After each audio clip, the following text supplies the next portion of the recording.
I want to start out by assuring all our residents that Montgomery County is taking the public health threat of the coronavirus, COVID-19, seriously. The public health and safety of all our residents is our top priority, and the county and state leaders are united in our efforts to meet this challenge head-on. We now have 4 confirmed COVID-19 cases in our community, and an exposure risk at the village of Rockville, which is a retirement community. This exposure risk occurred on February 28th during a community gathering from noon to 6 p.m. Based on the latest information provided by the State Department of Health, Maryland now has 5 confirmed cases of COVID-19. Maryland overall continues to see an increase in testing, which may increase these numbers in the coming days. We are in constant communications with our federal and state health partners, and we are united in providing the necessary resources to do all we can to keep our residents healthy. Our understanding is that Governor Hogan is scheduled to have a press conference today at 3:30 p.m. to provide an update on COVID-19 and to sign legislation granting the governor the authority to use the state's rainy day fund to mobilize additional resources. Excuse me. The public health impact of COVID-19 is rapidly evolving, and our state and federal partners will continue working with us for the days and weeks to come as we jointly monitor, investigate, track down, and isolate any suspected cases. Residents should practice the behaviors necessary to maintain a healthy lifestyle. These practices include washing your hands for at least 20 seconds, getting the proper amount of rest, eating healthy and exercising, and getting a flu shot. Residents are also advised to prepare an at-home kit with 14 days of supplies of food and medicine. This is to mitigate the need to leave your home if you or a family member develops the coronavirus symptoms. Symptoms of this disease include fever, cough, and shortness of breath. We are working with all of our partner agencies. Coordination with Montgomery County Public Schools is paramount, and we are in daily communication with them. The school system has a plan in place to address the health and safety of the students, teachers, and staff, as well as to address operations and continuity of student learning while dealing with this constantly changing situation. MCPS has a coronavirus information webpage that is updated daily, and this is an excellent resource. It's www.montgomerycountyschoolsmd.org/coronavirus.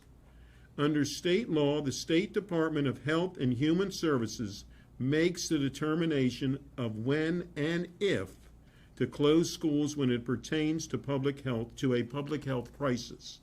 The building services personnel in the schools, as in all other county buildings, have increased their focus on disinfecting communal surfaces on a more frequent basis.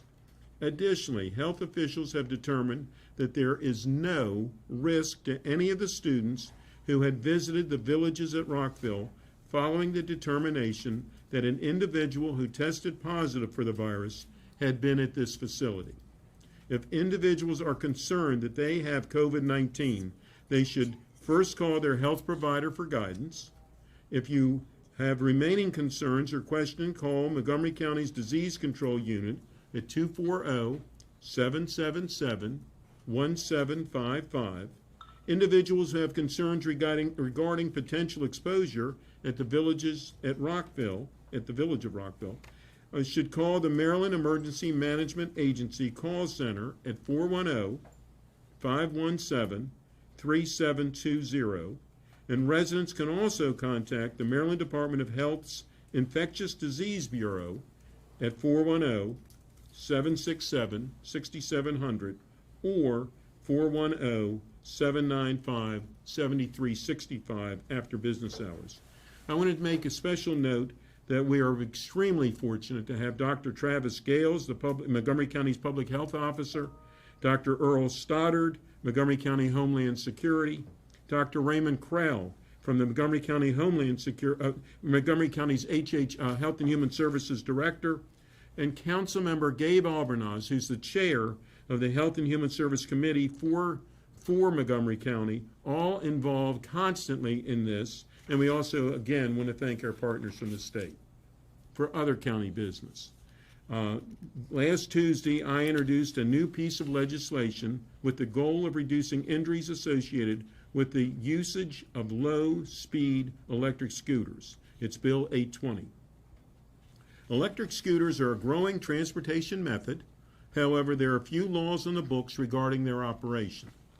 The council wants to encourage all types of transportation options, but we must do so in a safe way for everyone, including electric scooter riders.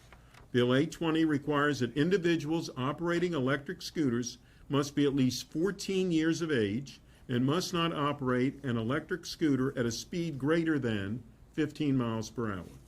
The bill also requires that an individual using an electric scooter who is younger than 18 must wear a helmet. We suggest that everyone wear a helmet, but this would be a must wear a helmet.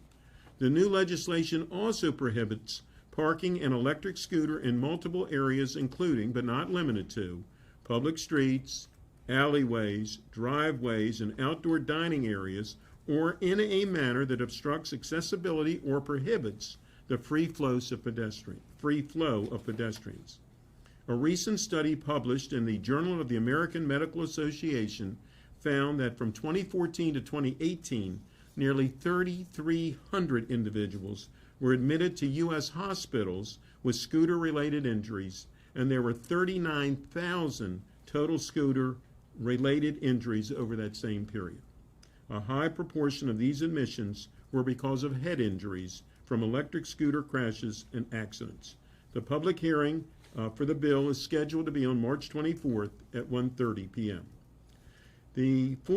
For the county's capital budget, the full council is in the middle of reviewing individual projects in the county's $4.2 billion 6-year capital budget.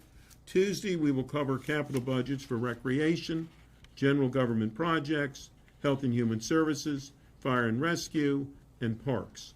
The council will reconcile the county's capital budget at the end of May when we approve the operating budget. County Executive Elrich will transmit his recommended operating budget to the council next week on March 16th. We were going to have a first time ever senior town hall meeting. We have postponed that. It was going to be at Leisure World on March 11th, and was connecting seniors with county resources, which is an essential element of the county's senior town halls. We've had town halls many, many times for the general public. We've had them for the youth town halls, but we'd never had one for senior town halls. On March 11th, we had planned to have several government department representatives in attendance to make these service connections, including the Department of Health and Human Services, the Fire Rescue Service, the Police Department, Montgomery County Recreation, and others. Montgomery County is currently on active status, which means the local government resources and county employees are being diverted from non-essential duties to cover public health and safety issues. Given these recent developments, the council is postponing. We're going to still have this senior town hall, but we're postponing the Leisure World Town Hall to a later date.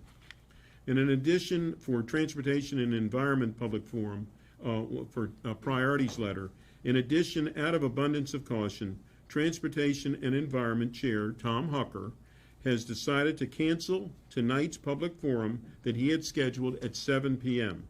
To get feedback on transportation issues, residents can still express their views via email at councilmember.hucker@montgomerycountymd.gov or by contacting his office at 240-777-7960. And if anybody has any questions, please. Chair Katz, Scott Brown with Channel 9. I appreciate the briefing today. You just talked about canceling these events. And we're also beginning to become interested in telework, government agencies, etc. Could you share some thoughts about whether or not the county government now has plans or is prepared to begin to telework or have to close offices, et cetera. How would you characterize all that? Well, we've had plans all along. We have, there again, the people involved, Dr. Gales and Dr. Stoddard and everyone else has certainly had a plan all along in case something like this were to occur. And the plan is still in existence. We certainly don't want anyone to come to work if they are sick, not just for Montgomery County government employees, but any place. And so therefore, telework and other ideas on how to make certain that our work continues, but that the public remains safe, is what we're going to continue to work on. What I'm getting at is the county prepared to telework? And let's also clarify some things that happened over the weekend with social media. There are no county office closures or anything like that.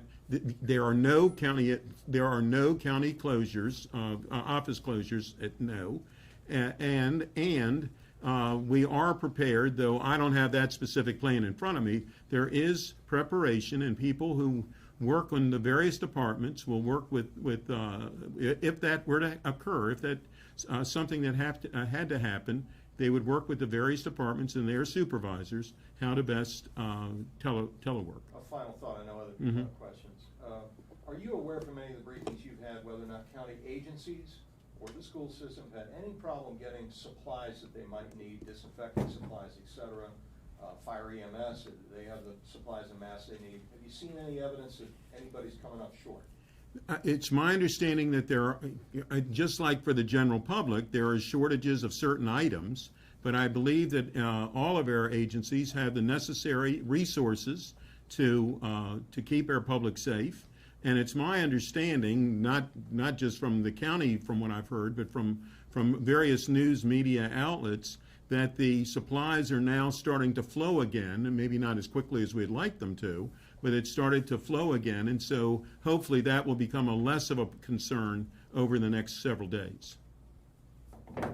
Yes, sir, please. Corey Smith with NBC4. In terms of the people who have been diagnosed already, or tested positive, have you all been able to completely retrace their steps, and specifically the person who was just most recently diagnosed, where they've been, who they may have come into contact with? It's my understanding, first off, that the state is actually handling that part of the investigation. And there again, Dr. Travis Gales is who, and Dr. Stoddard, who we are getting most of our information through, and who's working with the state. They certainly feel that everyone is doing a very good job, and that everyone is getting a thorough investigation. So I can't give you, as you know, this is something that is changing literally hour by hour, and probably less time than that. But they certainly are very comfortable in how the investigations are being conducted, and that it's being conducted in a very competent way. In terms of being able to test, are you comfortable? Does the county have enough kits to actually test people who want to get tested? Well, the county does not do the testing. It would be done through the state. And it's my understanding that there are more, and there again, I don't know, you hear enough of this, you don't remember where you heard this at this point, but it's my understanding that there are more kits that will be available either today or this week, and that there will be other places that can do testing in addition to who have been doing the testing up till now. But at this point, as far as I know, anyone that in fact, as far as I know, everyone that needed, that there was some concern whether or not they had COVID-19, they were tested. Do you have any, Go ahead. do you have any updates from the village at Rockville? Anything you've heard in regards to how they're going about things, or any updates from that senior citizen? I don't know anything in addition to what everyone else seems to know. It's my understanding that there again, there was the event that someone did attend there. But as far as, it's my understanding that there have been no additional, because we know that there's only been the 4 in Montgomery County. There's been no additional people that might have been at that event that might have had this concern. Please, Joe, and then I'm coming over here. You spoke extensively about the coordination between the county government and MCPS in terms of the COVID-19. Can you talk about how the county government is dealing with Montgomery College and the Montgomery College there again is certainly a part of the network. They are our partner, and they are involved with all the discussions as well. I know that in our initial conversations with Montgomery College, that they have a protocol, and if something is necessary, that they would have to delay classes or in any way that there's a possibility. If that is a possibility, then they will do the proper things necessary to do. Please. Hi, Randy Bass with WDVM. We've seen the economic impact of the virus internationally. Are you concerned about what's going on here locally? And we all should be concerned. I mean, today the stock market, though it wasn't necessarily about COVID-19, it was about crude oil that they had to suspend trading today. The economy is going to be affected. The economy is affected. But I stress again and again, I mean, I went out to dinner this weekend. I think that we need to keep ourselves safe, but we also need to make certain that the businesses that are in our community, that there are so many dependent people who, from the wait staff to everybody there, that we need to make certain that they stay in business and that we don't overreact, but we need to make certain that we're safe throughout this entire situation. Please. Question. We've been getting some questions from people in the shade growth sector about the MCPS bus depot. Did you have any updates in regards to that or anything? The MCPS bus depot? Well, yes. I wish I did have more of an update at this point. I can tell you that last week, first of all, I don't think there's a week. In fact, I know there's not a week that goes by that I don't mention it to either the county executive or the county executive staff, and that's the group that has to figure out where the buses should be moved. But I did it again this week when I saw some of his staff, the county executive staff. We are continuing to figure out to work on it, and it's a difficult situation because they have to figure out another place for it, and they don't have one at this point. There was one possibility, and it didn't seem to work out, at least up to this moment. I was hoping it would work out a little faster than it did, but it didn't. But it's on our radar, I can tell you. It's not going to go off our radar until it's solved. Please. Brianna, how do you still have Bethesda Beat? Has there been any discussion or plans about the local health department or local care providers being able to take on testing? It wouldn't, as far as I know, not that I have heard. Now, there again, Dr. Travis Gales would be the expert on that, and he would certainly know whether or not there's any update on that. But from what I understand is it would be done through private places. I mean, a hospital or a lab or something like that. Please. I hate to ask a hypothetical, but from the standpoint of if a Montgomery County employee had to self-quarantine for 14 days for a reason, is there a policy in place in terms of how that works? Do they use sick days? If they run out of sick days, do they have to use vacation days? Will they get paid? Are those discussions being had? And if so, how does that all iron out? I don't know the bottom line answer on it, but I can tell you, yes, that is one of the scenarios that has been discussed. I had a department head, and the days run together, Thursday or Friday.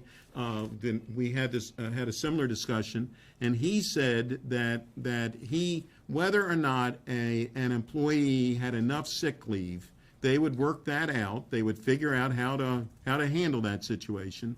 But the bottom line is they don't want anyone coming to work who is sick. And so, as an abundance of caution, they will figure out what has to be done, but they want everyone to remain safe for themselves personally and for the rest of the workforce. So make sure I interpret that correctly. What you're saying is, as a county leader, that if there's sick leave issues that come up with county employees, you're reassuring them that those will be resolved. Absolutely, on a case-by-case basis or whatever is necessary to do. No one should come to work sick, and of course it affects your entire workforce and the public. Let me ask a question. It'll be two Okay. ways. One is like this. You've seen what's going on in King County, in Seattle, and you're a county leader in the same situation. They've had to, buy a quarantine hotel, and the county's really been in the game as well. So what keeps you up at night when you see all this right now? I mean, you're canceling meetings now. We are, is it for an abundance of caution, and I think that is the necessary thing to say.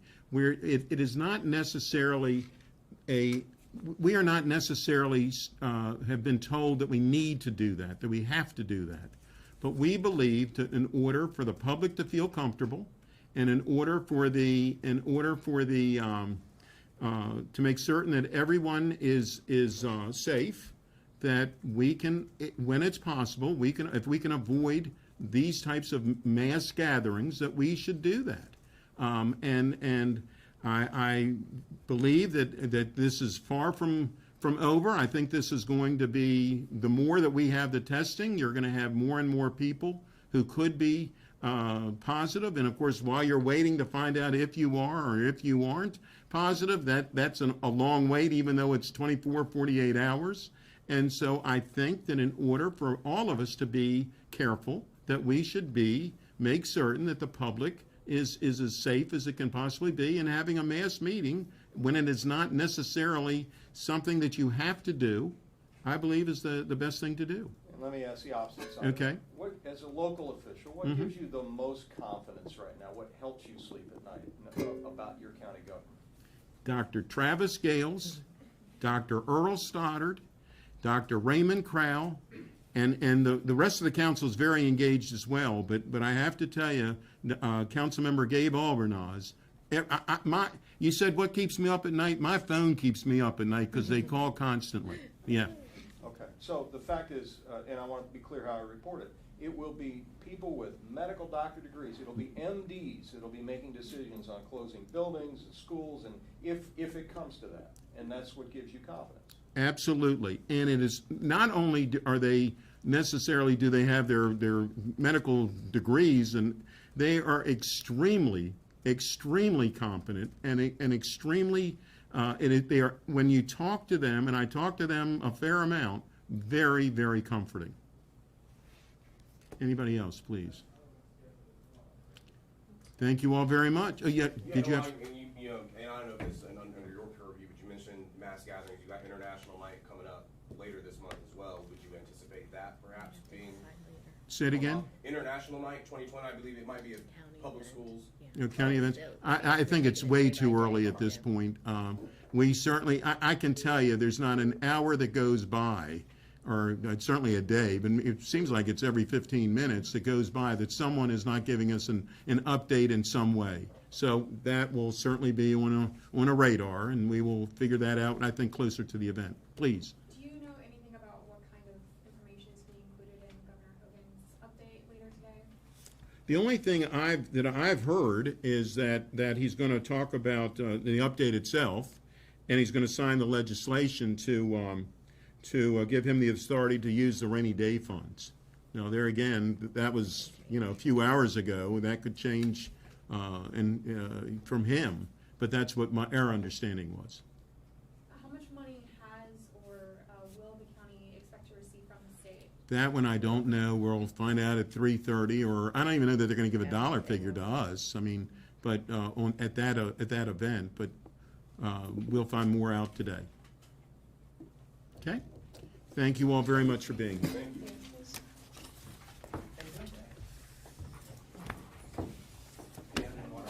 Yeah, I hear you. Good to see you. Yeah, that was good. I don't know who threw that at you. That fell off.